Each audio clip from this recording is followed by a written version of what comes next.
Good morning friends. ये जो मैं वीडियो बना रहा हूँ ये अपनी गाड़ी जो मैंने VDI ली थी, आपको पता ही है, पिछले कई आपने वीडियोस में देखी है। अब इसका रिव्यू करने वाला हूँ कि मुझे कैसा लग रहा है। इतने दिन में मैंने काफ़ी चेंजेस किए थे, बहुत सारे कमेंट्स आ रहे थे कि गाड़ी में आपने क्या क्या कितना खर्चा आया, क्या आया, तो उससे रिलेटेड ही है ये। तो मैं आपको बता दूं कि ये पूरी तरह से मैंने ZXi प्लस की शेप में इसको कर रखा है और आपने पहले की वीडियोस में भी देखा है। तो सबसे पहले मैं अगर इसकी एक मिनट, स्टीयरिंग व्हील की कॉस्ट के बारे में मुझे काफ़ी कमेंट्स आए कि स्टीयरिंग व्हील का कितना खर्चा आया। देखिए, पहले स्टीयरिंग व्हील की कॉस्ट कम थी, जब ये न्यू ब्रेजा आई थी तब 2500 के करीब था, अब करीब 5000 के नज़दीक हो गया है। उसके अलावा आपको एयर बैग भी बदलना पड़ता है। उसके अलावा एक स्टीयरिंग को आपको जो ओरिजिनल ब्रेजा का है उसमें से पार्ट निकाल के काम करवाना पड़ता है, तब जाके ये फिट होता है। ठीक है। दूसरा, मेरे को एक वीडियो में कमेंट था कि आपकी गाड़ी में ये पुश स्टार्ट बटन जो है, क्या ये खाली ये लग जाएगा? तो ये it's not possible to install just only this push start button, because you know that कि इसका जो स्टीयरिंग कॉलम है उसमें लॉक सिस्टम नहीं है, तो इसका कॉलम भी डिफरेंट है, तो कॉलम भी बदलना पड़ेगा। उसके अलावा पूरी वायरिंग चेंज करनी पड़ेगी, देन ओनली आपको ये वो बन पाएगी जो आप चाह रहे हैं। तो उसका खर्चा इसीलिए बढ़ जाता है। दोबारा से मैंने गाड़ी में ये जो इंफोटेनमेंट सिस्टम है ये भी मैंने पेट्रोल ब्रेजा का लगा रखा है, और ताकि पूरी तरह से 100% लुक इसी की आए कि गाड़ी ZXi प्लस है आउटर लुक में और इनर लुक में। बट आपको मालूम ही है कि ये डीजल वर्जन है, तो हमारे को डीजल में एवरेज भी ज़्यादा मिलती है पेट्रोल के कंपैरिजन में। और इसका स्पीडोमीटर में कलर ये सब, तो क्रूज़ कंट्रोल जो लोग पूछते हैं कैसे होएगा, तो क्रूज़ कंट्रोल का भी मैं आपको जो बता रहा हूँ कि जब आप इतना कुछ करेंगे तो ये खाली इस तरह से नहीं होएगा कि जस्ट ऊपर से हम ये लगा दें, या ऑटो AC से रिलेटेड पूछते हैं कि ऑटो AC कैसे लग सकता है, तो ऑटो AC भी ऐसे नहीं लगेगा। तो ऑटो AC के लिए भी आपको वायरिंग चेंज करनी पड़ेगी गाड़ी की पूरी। अपर ग्लव बॉक्स लग सकता है LXi मॉडल में, LDI में, और ये IRVM ऑटो भी लग जाता है, कोई इशू नहीं है। आप इसको LDI में भी लगा सकते हैं, VDI ZDI उसमें लगा सकते हैं। और ये कूल ग्लव बॉक्स वाला भी लग सकता है सिस्टम। आप देख पा रहे होंगे कि इसमें ये नोजल है जिसको हम घुमा के इसको एक्टिवेट कर सकते हैं। ओके।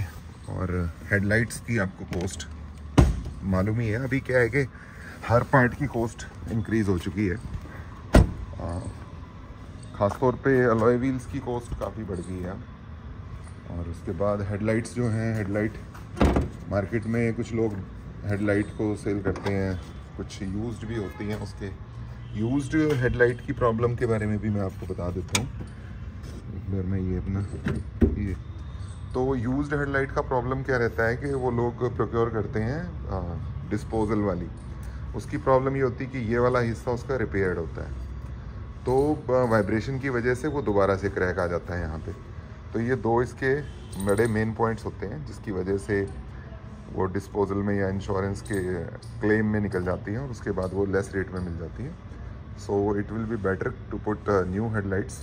हेडलाइट्स की कॉस्ट आपको मालूम ही है, नियर अबाउट 42,000 का पेयर है।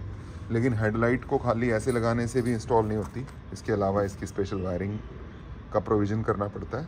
ये भी इस पर भी ये भी नई लगाई थी, इसका स्टिकर हट गया है। और बम्पर जो है, बम्पर पूरा चेंज करना पड़ता है, आपको पिछली वीडियोस में मैंने बता दिया था। और इसके अलावा रियर वाइपर के लिए, रियर वाइपर लोग इंस्टॉल कर लेते हैं शीशा चेंज करके, लेकिन उसको प्रॉपर फंक्शनिंग के लिए ज़रूरी है कि उसमें वो मतलब कि जब आप उसे रोकें तो वो पूरा अपना क्लॉक में जहाँ पे उसकी लेवल है वहीं पे आके रुके। जैसे मैंने शुरू में VDI में किया था ऐसा, तो क्या हुआ था कि वाइपर जो है जहाँ पे हम स्विच ऑफ करते थे वहीं का वहीं वो रुक जाता था।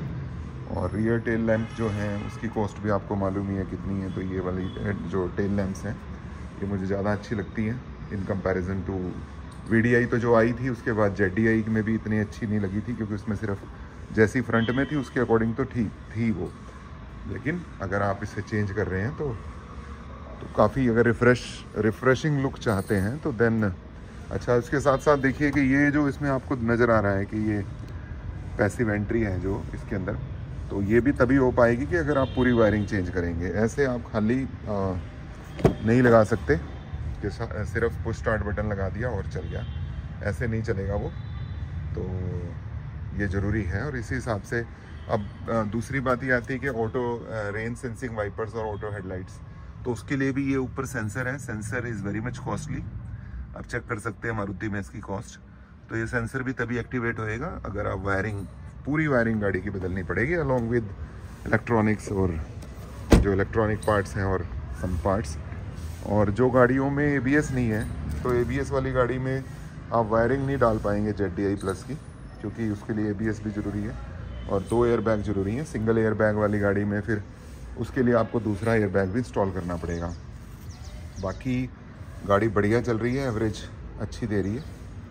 और मुझे तो जब अभी मैं थोड़े दिन पहले गुड़गांव गया तो वहाँ भी मुझे एवरेज गाड़ी की 27, मैंने स्पीड जो है वो 80 मेंटेन करी, 80-85, और मुझे एवरेज जो है गाड़ी की 25 प्लस ही रही, 27, 25, 26 डीजल में, तो जो कि बहुत बेटर है इन कंपैरिजन। मुझे नहीं पता कि CNG मेरे पास नहीं है गाड़ी कि उसमें किस तरह से क्या है, लेकिन डीजल मेरे को ये लगता है, मेरे कई फ्रेंड्स पे पेट्रोल वर्जन भी है, but diesel is best to use.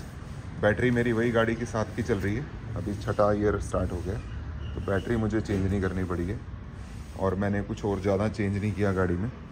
मेरे को अपनी गाड़ी में अलाइनमेंट भी नहीं मैंने करवाई है, अगर आपको अजीब लगेगा कि, और कोई बैलेंसिंग नहीं कराई है स्टिल के, कोई वॉबलिंग वाला इशू नहीं है गाड़ी में, एवरीथिंग इज़ गोइंग परफेक्ट। और मैंने डिस्क पैड भी नहीं डाले हैं, but it depends on the use के, कोई भी ड्राइव कर रहा है वो किस तरह से यूज़ करता है। बाकी कोई प्रॉब्लम नहीं है, कोई रस्टिंग प्रॉब्लम नहीं है, क्योंकि मेरे एरिया में रस्टिंग रिलेटेड इशू तभी आता है कि आप बहुत ज़्यादा उसको, क्योंकि पानी का यूज़ ज़्यादा करें। तो नॉर्मली मैं सिंपल यूज़ करता हूँ गाड़ी को साफ़ करने में, एक क्लॉथ को डिप करके पानी में, तब मैं इसको क्लीन कर देता हूँ। कोई मैंने स्पेशल कोटिंग नहीं कराई है गाड़ी पे। बम्पर्स और ये फेंडर चेंज किए थे, आपको मालूम ही है, फेंडर में इंडिकेटर थे तो वो चेंज करने ज़रूरी थे। और ये साइड मिरर्स ये फोल्डेबल हैं, और आपको पता ही है इसकी कॉस्ट क्या है। तो अगर आप, और ये मैंने ग्रे करा दी थी क्योंकि ये ग्रे ही आती हैं टॉप वेरिएंट में, तो मुझे लगता है कि आपको इसके बारे में पता चल गया होगा, इसलिए मैंने ये वीडियो स्पेशली बनाई थी। बाकी कुछ आप जो पूछना चाहते हैं उससे रिलेटेड कोई वीडियो चाहते हैं, देन आप कमेंट बॉक्स में मुझे बता दीजिए, then I will make video on that. और इसके साथ साथ मैं दूसरी गाड़ी का भी जो मुझे ठीक लगती है प्रैक्टिकली, तो मैं उसकी वीडियो भी बनाऊंगा। तो thank you for watching my YouTube video.